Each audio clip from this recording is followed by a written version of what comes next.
two championship contenders giving it everything. No, Mikey. No, Mikey. It's lights out. No, Mikey. And away we go.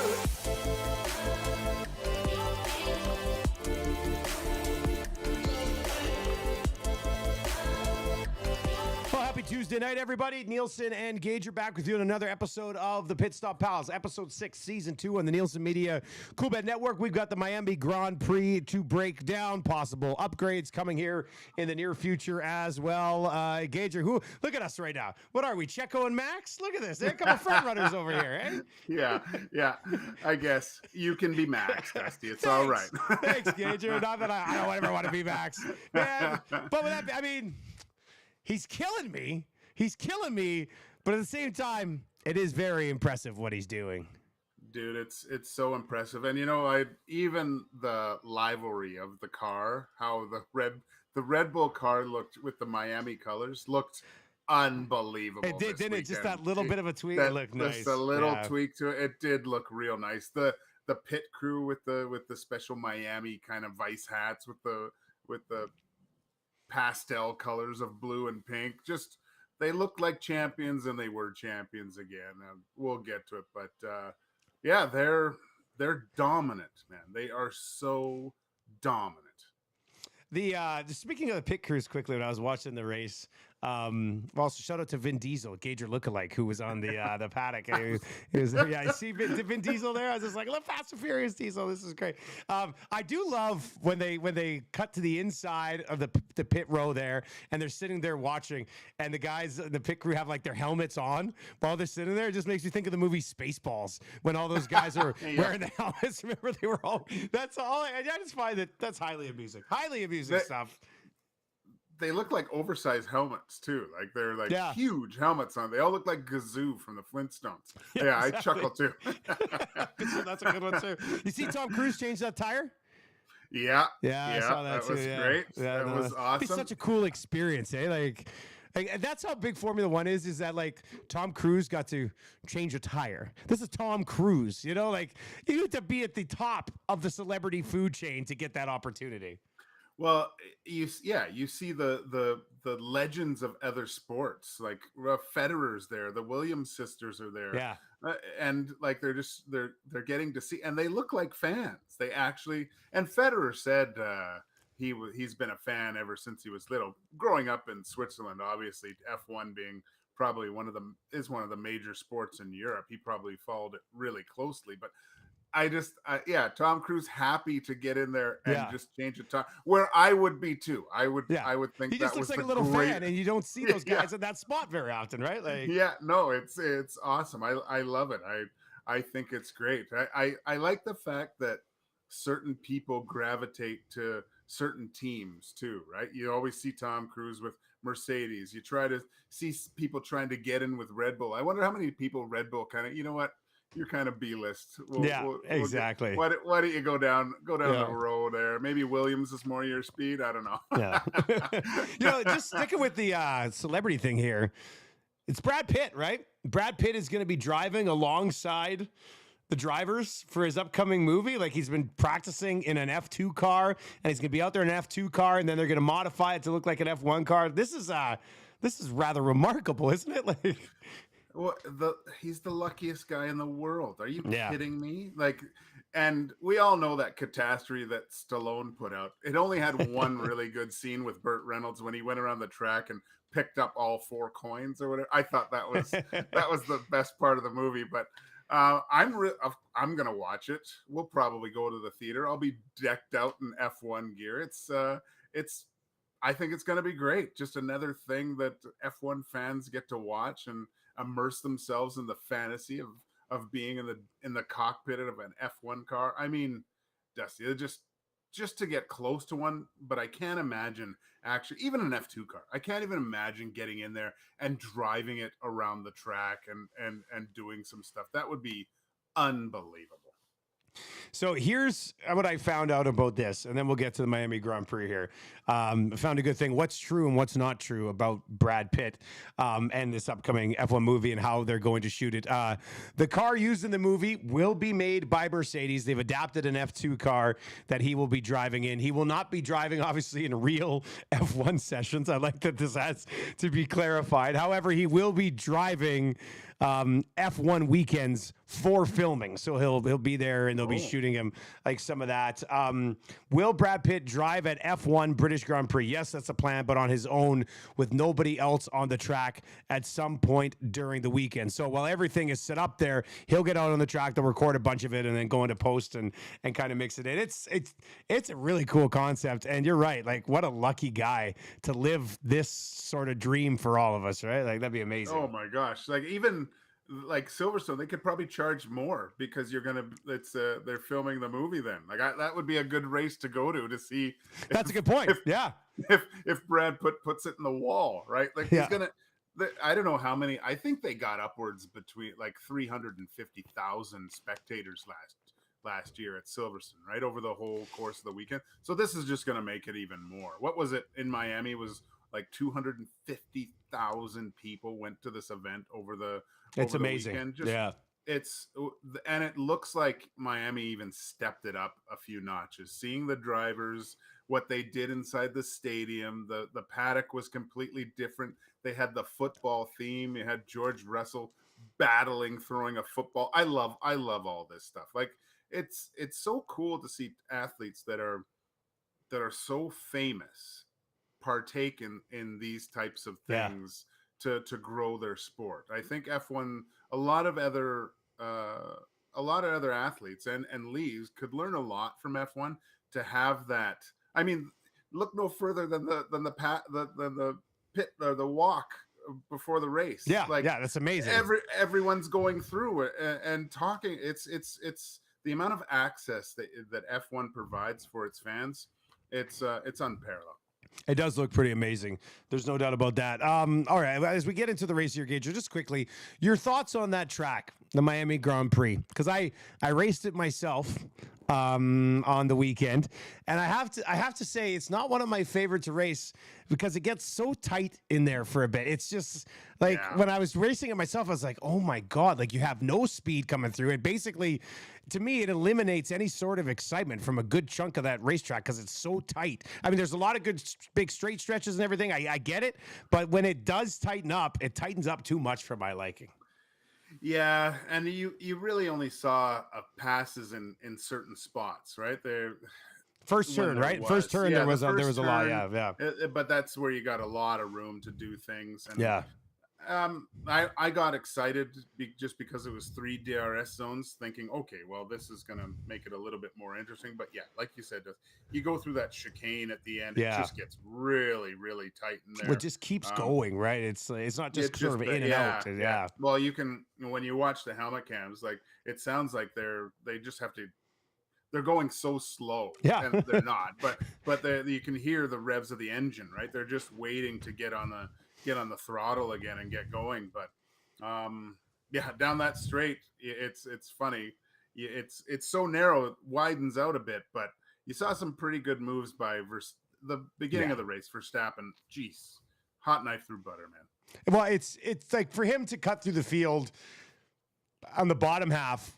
That would be, I'd understand that. I expect that for him to work his way through all of the other best racers in Formula One as quickly as he did. And I was kind of joking. I can't remember where I was joking, but it was like, they were like, saw him come up in the rearview mirror and they just sort of pull over and like, hey Max, like congratulations on another win. Like you're really flying out there today. Like, cause he was 20 kilometers ahead of some of these cars when he was whipping by them, man. It was just, I mean, he's probably the best driver, but he's also in this car that just is insane.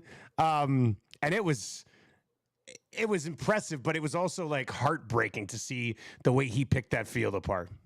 See, I was that's why I mean, I said on our group best race of the year. I thought this was going to be a really good race. Just the fact that Max was starting behind, and it seemed like the cars were closer together with overall race pace, right?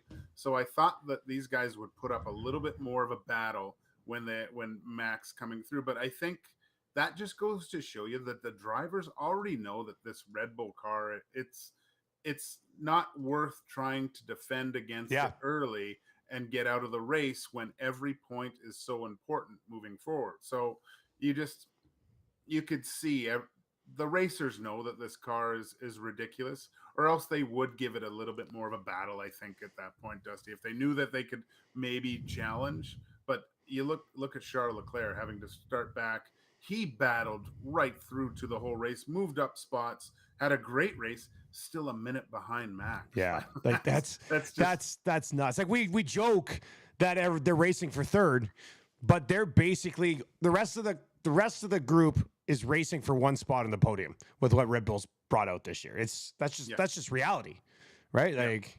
Yeah, and Fernando loves it that it's his car that's going to get it all the time. Like, that's true. I was gonna tweet out making like he's smelling the roses. You see him in the interviews. He's smelling the flowers of the trees he's and behind. He's living like, a good life. Yeah. Oh, I don't know if he's dating Taylor Swift or not, Dusty, but doesn't matter. Everything's coming up roses for Alonso right now. Yeah. With that being said, the breakup song from Taylor Swift involving some F1 references would be just straight fire. That would be incredible. Yeah, exactly. Okay, Aston Martin, let's just start there. I mean, you got one guy on the podium. Stroll didn't have great qualifying, worked his way up to 12th. I mean, overall, I think you're relatively happy with your weekend if you're Aston Martin. I how can you not be? Yeah. They're consistently on the podium. It's not great weekend for Stroll. I'd like to see him move up a little bit. He was complaining. It was funny. I was watching the race with my wife, and she heard him on the radio. I go, "Who's that?" And I was like, "It's the Canadian." Damn. But damn it. Yeah. But they say that a lot of these teams are going to have these massive upgrades to the cars in a couple weeks here, Dusty. I can't see them closing the gap that much to this Red Bull car that it's going to make that much. Well, and does Red Bull do anything? Or do they just, I mean, you probably wouldn't want to touch it, but a preemptive strike here against some of these other teams? This is where the penalties from last year, the lack of time in the wind tunnel, maybe it does start closing the gap. Most team principals have said that the penalty won't affect them so much this year. It's the next few years that they might see some drawbacks just because of the penalties but it'll take time, right? So I'm looking forward to it because the enigma for me this whole is Mercedes. It's always I know they're excited, they're sad, and then they go into the race and they actually perform quite well. For what I think you would have to be, if we're talking about like where they started to where they finished. I mean, Lewis moved up from 13th to 6th. Yeah. So he's got to be happy with that. We talked about how he's been overachieving in probably the 4th best car so far. And then George Russell hung around and did what George Russell usually does. And they're just behind Aston Martin in the overall standings right now. And look, from the documentary footage that I've watched on F1 TV with Lewis and there's a rivalry back then that I would love to see ignited again between Lewis and Alonso, because they seem to just hate each other back in the day. So that would be great to see. But yeah, we can talk about Red Bull, but I love that little battle. Even my wife she watched the race with me, which was pretty cool. Has she done? She probably hasn't done that many times, has she? No. Well, it's afternoon. Wow. Usually it's that's in the true. morning, usually right? early morning. But she actually gave it the whoa when Checo and Max were kind of fighting for 2 turns there when it got caught up, because I was kind of explaining to her what was happening. But it was nice to see them battle a little bit. But then again, boom. Max is just gone. just such a little battle, and you're like, oh, can he hold him off? And you're like, oh no, of course he can't hold him off. The tire strategy and all, it was all favored Max in that race for sure. Ferrari 5th and 7th, Carlos Sainz 5th, Charles Leclerc 7th. But yeah, you're right. I mean, Charles still 52 seconds back. Sainz is 42 seconds back of what Verstappen did. I don't know if Ferrari's happy with a 5th and a 7th. I mean, I know it hasn't been a great year for them, but they still have to have higher standards than that, don't they?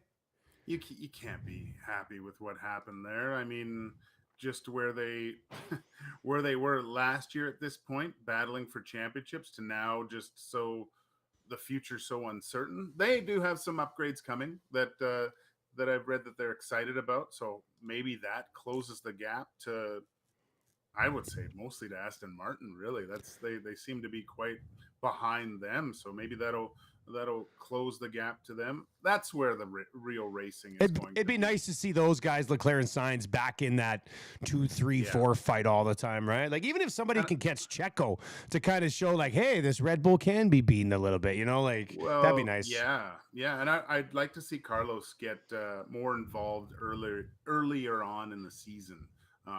It looks like he had a good race. Like, he was pretty steady. It looks like at least the strategy Charles did put it in the wall there, but he did make up some places. But it seems like they've got a little bit more of a handle on how to start the race. Just it seems car reliability and pace is what's hurting them the most. Pretty good qualifying from Gasly and Alpine, and they finished with 2 in the points. So I think overall, I mean, of all the other teams outside of, I guess you want to group it as a big 4, it's kind of a big 1, and then the 3 second-tier teams. Alpine has to be the next team that is pretty ecstatic with what happened this weekend, aren't they? Well, yeah, I think, gosh, you can really kind of throw Haas in there too. Just they got points, 10th and 15th, like not bad. Yeah, not bad. Like they're showing pace in the car. I like what they're doing. That Alpine has got some really good straight line speed too. It's shown that over the past 2 years, I think, Dusty. So, and I'm kind of Gasly. You can see he's matured as a driver. I think. I'd like to see him do a little bit more. Have him challenge. We've all watched Drive to Survive when he was with Red Bull. Things kind of fell apart for him. I think he's just getting things. It takes some time. It's a new car. He's got to get used to a lot of different things. But I think he's shown flashes, I would say, this year of challenging further on, because that Alpine car, I think there's a lot there. It's the Pit Stop Pals on the Nielsen Media Coolbet Network. Should give everybody a heads up here. I had 3 bets this weekend over at Coolbet on Formula One.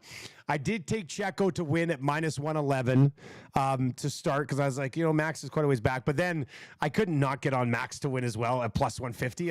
And this is what I want to talk about, because I had Max fastest lap. Hit that as +110, and then Max to win +150. So after I take away my bet on Checo, which was smaller than the 2 Max bets, all in all, it was a pretty good weekend of Formula One for me over at coolbet.com. But that's the only way to bet on Max, is when something happens at qualifying and you can actually cash in. Like, this guy was 9th and he had the second best odds, and you had to bet on him. Like, Gage, he could start in 20th. I'd still bet on him to win. I watched a thing on Senna, just a little snippet of when he crashed in Monaco, and they were breaking down the race, and he was like millimeters from the wall, and he did crash on a lap, but it was because a car previously hit the wall in front of it and jutted out where Senna hit. Like, they know exactly how much room they have, and they hit it on such a consistent basis. And that was the mastery of what Max Verstappen did this weekend, where that the pit stop time was estimated about like that 17 seconds. Unbelievable job on the hards to stop, first of all, getting through and keeping the pace and Checo just couldn't reduce that gap, and Max kept it there with those. And as soon as he came in, and they said it was like 1.7 seconds you'll be behind, and it was just a matter of time. And I think he came out at 1.5 or 1.6 behind Checo, and he just ate him right up. Now that I watch a lot of this stuff and see it's unbelievable what he actually did. I really don't think he gets enough credit for the masterful job he was able to do with old tires and keep that distance and win that race. It was he deserved to win that race for what he did. It was unbelievable what Max did. Off to Italy here in a couple of weeks. You've mentioned the upgrades a few times, Gager. Which team's upgrades are you most excited to see? God, as an analyst, I would say Aston Martin, but as a fan, I want to see Mercedes. I don't know. Are we why. expecting rather significant changes for Mercedes, or is that kind of out the window? Like, we're not going to see a different car there, right? Well, no, but like just the whole thing and you always hear in the off weeks, Lewis is unhappy. The direction is gone. Toto's trying to get him. Like the signing of the contract for next year. That's a big thing too. So, well, did you see Lewis say he's not retiring anytime soon? So yeah. So it's there's a lot of balls in the air here of what happens, and I think I don't know. Deep down, do I think Lewis leaves Mercedes? I don't, but to put maybe a splinter of doubt in his mind depends on what these upgrades can do to this car for this weekend. If it gets back on track and can start being consistently competitive in qualifying second, qualifying third. Yeah, there's a step in the right direction there. It has to show that it's competitive through all the stages of a race, not just one and not so much in another one. Has to be consistent, I think, and that's what I'm looking forward to more. And we get back to a more racetrack, right? So a setting, so it'll be interesting for sure. The constructor standings as of this moment: Red Bull sitting at 224 points. Far and away the leader here. But then things get interesting. Aston Martin, 102. Mercedes, just 6 points back at 96. And then you've got Ferrari, who's had a slow start to the year, but are still right there. They've got 78 points. So that's one good weekend away from being in the race for second. And then it's a huge drop-off down to McLaren and Alpine and Haas. They're all down to 14, 8, 6. So that battle for second in constructor standings is going to end up being pretty good. And the thing, I guess, Aston Martin, it's always going to be Alonso. But for Ferrari and Mercedes, you've got Lewis and Russell flip-flopping back and forth. You've got Sainz and Leclerc flip-flopping back and forth. So I like that fighting with like in-house in the overall bigger picture for the team, too. I think that's good. I like that. Yeah, because everyone's splitting each other a little bit, right? Like Exactly. When you look at the driver standings, everyone's like one the other. And look, like Lewis is only what is it?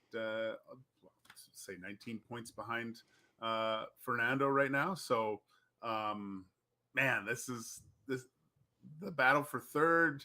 Maybe you catch check. God, it would have been great if Sergio could have held on and put a little bit more pressure on Max. That would have been fun. But I mean, he's what? He's not far behind right now, right? So 14 points or whatever it is. So, 14 points. 14 points isn't that bad. I mean, you're still in the thick of it. Yeah, you're really in the thick of it. So this is, the races last 2 weekends, maybe not the best viewing, Dusty. But when you look at the points, this is going to come down to some very very interesting races, I think.